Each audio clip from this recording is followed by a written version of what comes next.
are back, baby! The opening days of the Trump administration, $1,500 for a pardon, opened the door for hundreds of people convicted and imprisoned after the January 6th protests on Capitol Hill. 4 years of bitter debate. Donald Trump summoned a mob to Washington, D.C. And an unprecedented federal pursuit. FBI. We look at the reasons, and now, the reunions. Feels good, doesn't it?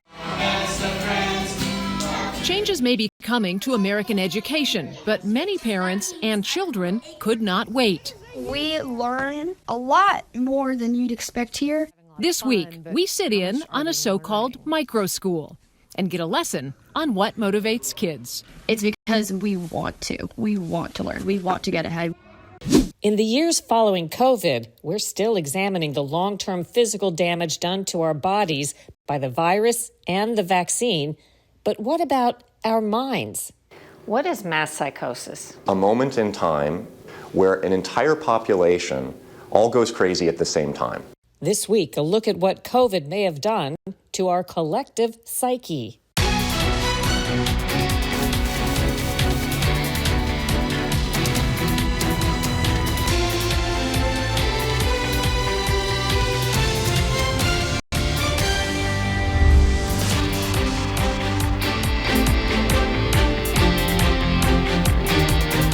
Welcome to Full Measure. I'm Sharyl Attkisson.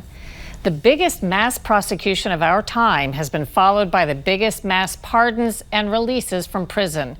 It all began with protests on January 6, 2021. They sparked numerous controversies still being hashed out today.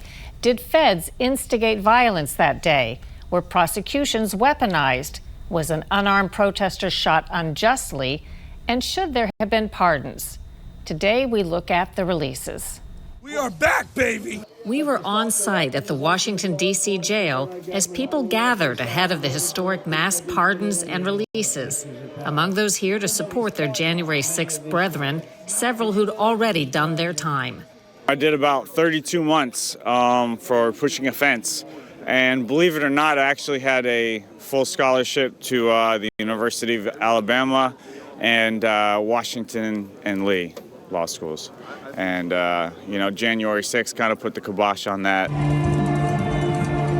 About 1,300 people were convicted of crimes for storming the Capitol after a pro-Trump rally on January 6, 2021.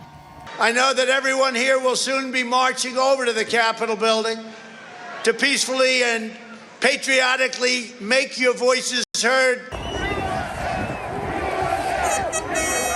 The vast majority were peaceful, but there were violent clashes between police and some rioters. January 6 became the biggest mass prosecution event in U.S. history, with Trump's enemies claiming it was an insurrection that threatened democracy.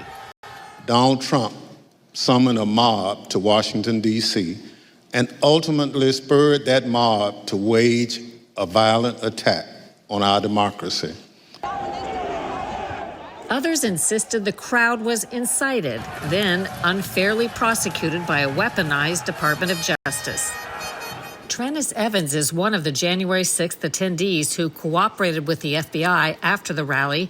Nevertheless, he was awakened one morning at his home by an FBI SWAT team. FBI. We first told a story here on Full Measure 2 years ago. Surveillance video shows FBI agents, weapons drawn, surrounding the Texas home of Trennis Evans. Looked like a dozen agents around your house. Oh, it's a lot more than that, yeah. So there was 20-plus agents there. They had snipers. They had vehicles to block it off the street. I mean, it was insane. And your 13-year-old son is out on the front deck with his hands up. Yeah. That's his son, blue shirt, hands up. Considering the presence of a small army from the FBI, you might think Evans was a vicious criminal, armed and dangerous. In fact, he had no history of violence.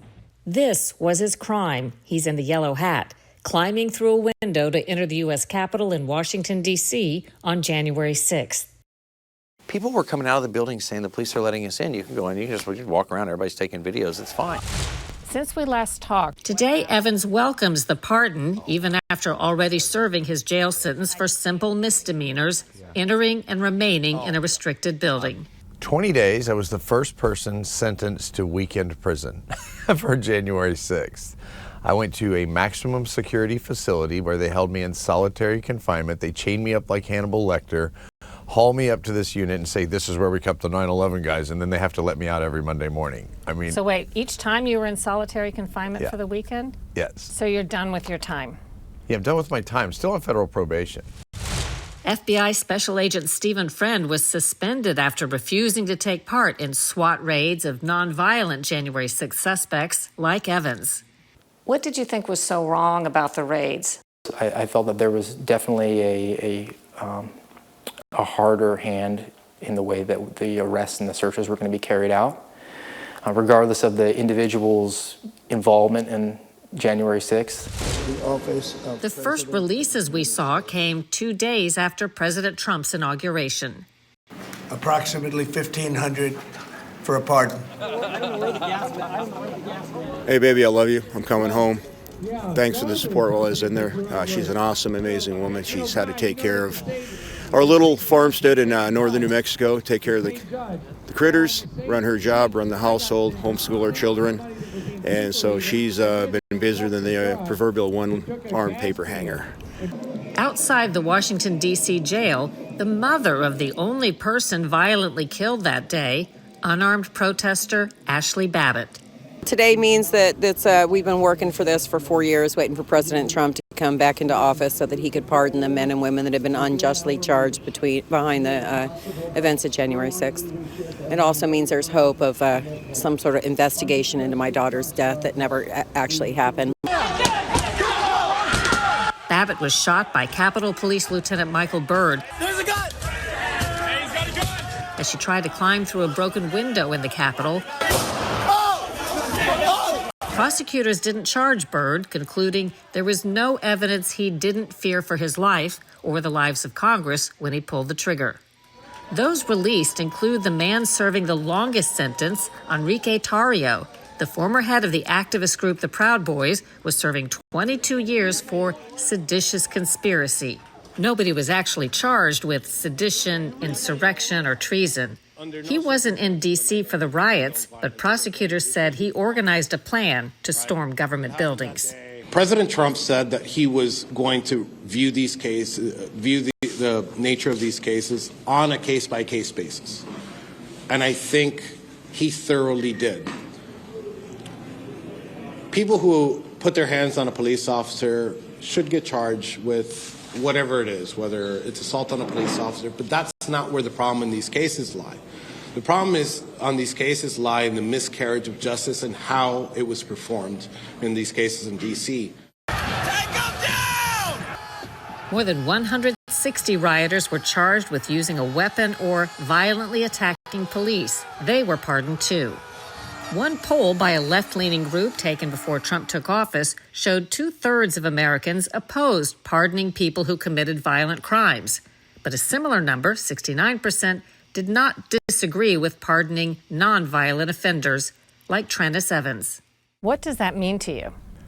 It means restoration to at least some respect. I mean, I'm on federal probation still. I'm going to be on federal probation to the end of 2025. I started on federal probation March of 2021. I'm still on it for misdemeanor trespassing. No one hurt, no one damaged. I spoke out against any of those things, and yet here I am still because they don't like the things I say today. And that goes away with a pardon. Goes away.